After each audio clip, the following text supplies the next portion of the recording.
On October 18th, 1894, the Minot's Ledge lighthouse stood 97 feet above the Atlantic, perched on jagged granite 50 miles northeast of Boston. The light had never failed in 42 years of operation. Not once. The keeper assigned to that lighthouse in 1904 was a man named Thomas Whitmore, and for 3 years he maintained that streak without incident. Then came the night of November 9th. The light did not go dark. That is the peculiar detail that changes everything. The light did not go dark. Something else happened instead, and the official record of what Thomas Whitmore witnessed was sealed by the Lighthouse Board within 72 hours of the incident. The seal remained intact for 113 years. Thomas Whitmore was 37 years old when he took the posting at Minot's Ledge. Born in Salem, trained in lighthouse operations since age 18, he attended 5 different light stations across Massachusetts and Rhode Island. His records show consistency, meticulous logbooks, no deviations from protocol. No complaints filed against him. The Lighthouse Board valued him enough to post him at Minot's Ledge, which was considered the most demanding assignment on the Atlantic coast. The lighthouse sat on nothing but rock and ocean. During winter storms, the entire structure would shake. The keeper lived alone, rotating through 4-day shifts, isolated completely from the mainland. Whitmore's previous 6 keepers had served between 3 and 8 years each. No one had requested a transfer. No one had reported anything unusual, until Whitmore's 3rd year of service. The logbook entries for November 1 through 8 of 1904 follow standard format. Weather observations. Light operation status. Supply inventory. Nothing remarkable. The log for November 9th, 1904 is 1 page. Most logbook entries from that lighthouse run between 340 to 400 words. The entry for November 9th is exactly 87 words. It reads, storm from northeast. Wind velocity estimated 45 knots. Light operated normally through evening watch. At 2200 hours, light underwent alteration in behavior.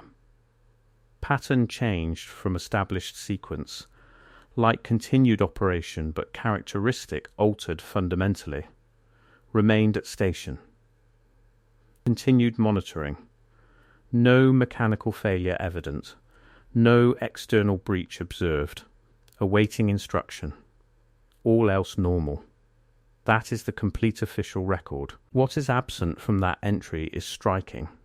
There is no description of what the alteration was, no mention of what the characteristic change entailed, no explanation of why a trained keeper, writing about something significant enough to document, omitted the specific nature of what occurred.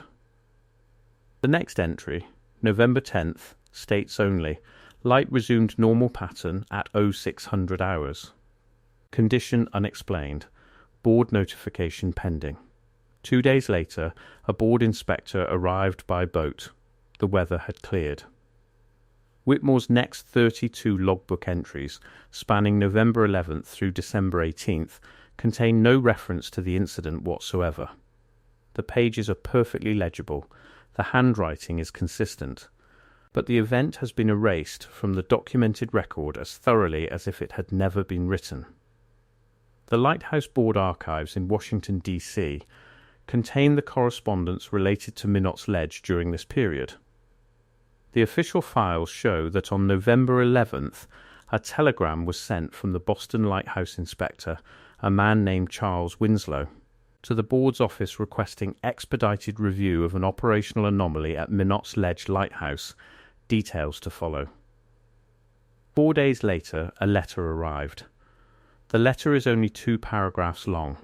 It states that an inspection was conducted, that mechanical systems were found to be in proper working order, that no safety hazard was determined to exist, and that continued normal operation was authorized. The letter contains no mention of what had been observed. It contains no recommendations for monitoring.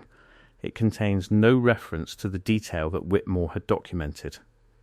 The seal on Whitmore's complete report was applied by order of the board's director, a man named Theodore Hartwell, who served that position from 1892 to 1909. No explanation for the seal was recorded. No duration for the seal was specified. It was simply marked restricted access. Bureau discretion.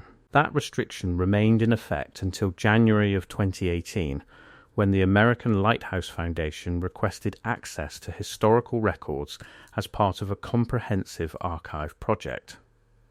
The Whitmore report was released to the Foundation under the Freedom of Information Act, though with certain redactions. The report itself, Whitmore's full account of the evening of November 9th, is 43 pages, a handwritten narrative describing what he observed in precise technical detail. The redactions cover approximately 18 pages, rendered in complete black. What remains visible tells a partial story.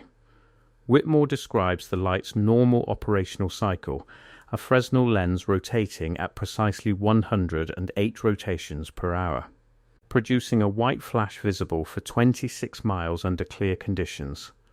He notes the storm conditions that evening and his heightened attention to the mechanism because of the barometric pressure drop and the stress on the structure.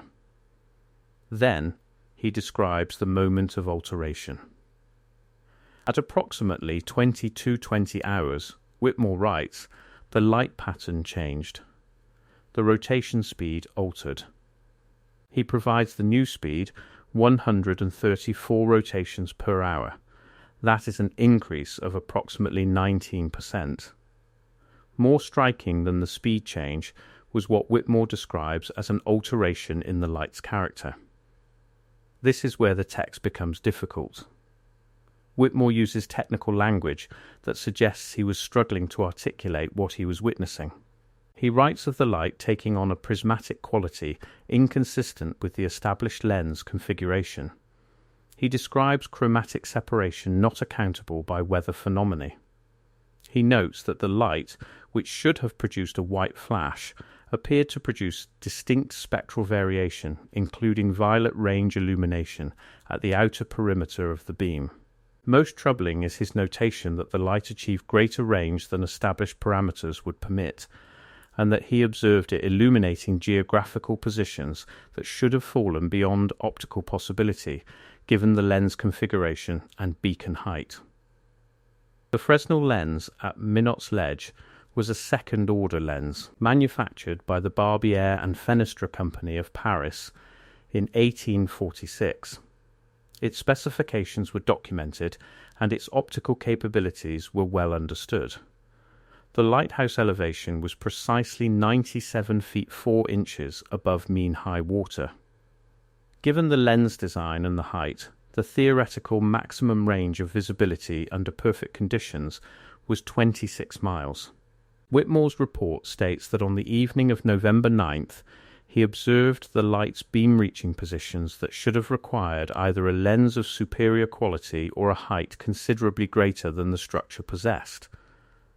The observation troubled him enough that he conducted 3 separate measurements of the light pattern, marking positions on his nautical chart where the beam appeared to reach. His measurements suggested a range of 38 to 41 miles. He also sketched the light's character in the margins of his report. The sketches show a light pattern that appears to be double or multi-layered, with the inner component appearing white and an outer halo appearing to contain blue and violet components. When the board's inspector, Charles Winslow, arrived at the lighthouse on November 11th, the light had returned to normal. No trace of the previous night's alteration remained. The mechanical systems showed no evidence of tampering or modification. The Fresnel lens bore no visible damage. The rotation mechanism operated at its established speed of 108 rotations per hour. The light produced its characteristic white flash at the proper interval. Everything was precisely as it should have been. Everything remained that way. Whitmore tended the light for 7 more years without further incident. His subsequent logbooks show meticulous documentation of weather, operations, and maintenance. No other anomalies are recorded. No subsequent deviation from established parameters occurred. The incident appears to have been isolated and unreproducible. Yet something shifted in the administrative response to Minot's Ledge after November 9, 1904. The Lighthouse Board increased inspection frequency at the station from annually to quarterly.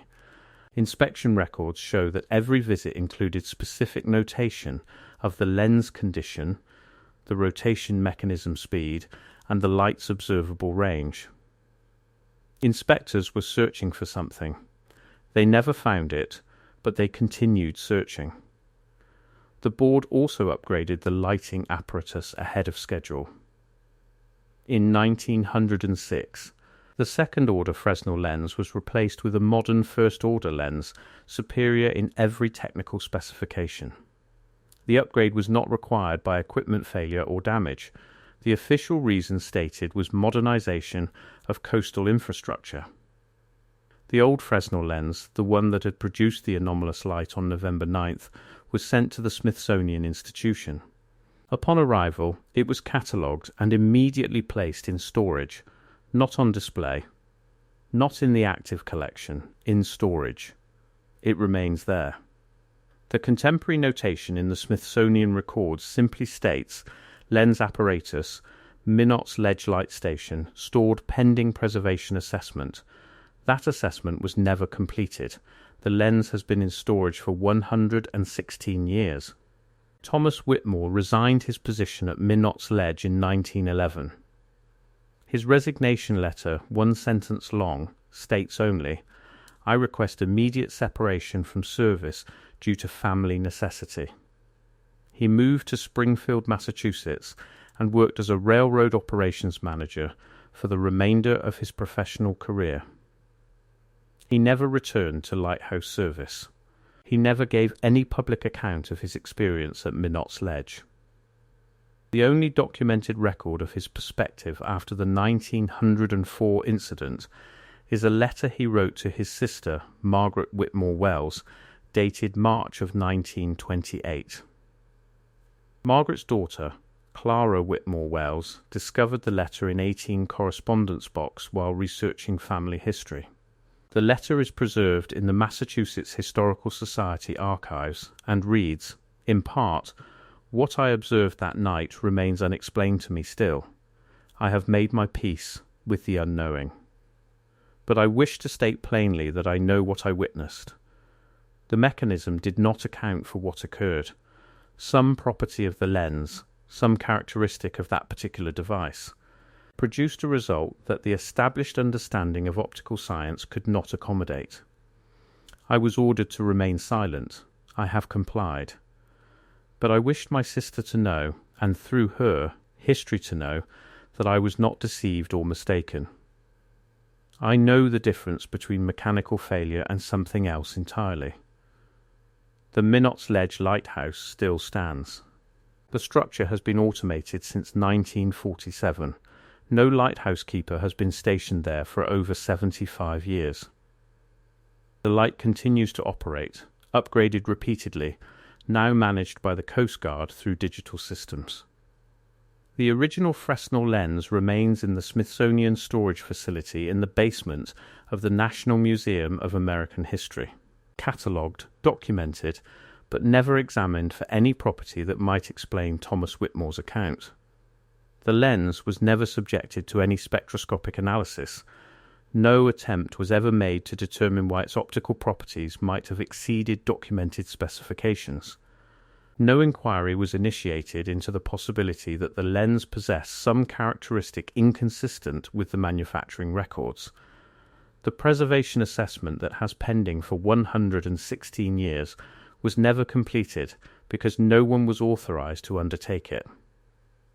The question that persists is not whether Thomas Whitmore's account is true. His documentation is meticulous, his technical understanding is evident, his career record is impeccable.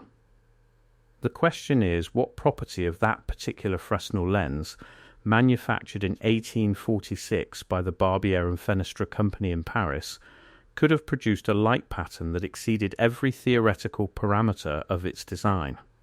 A lens that was deemed significant enough to be preserved in the Smithsonian.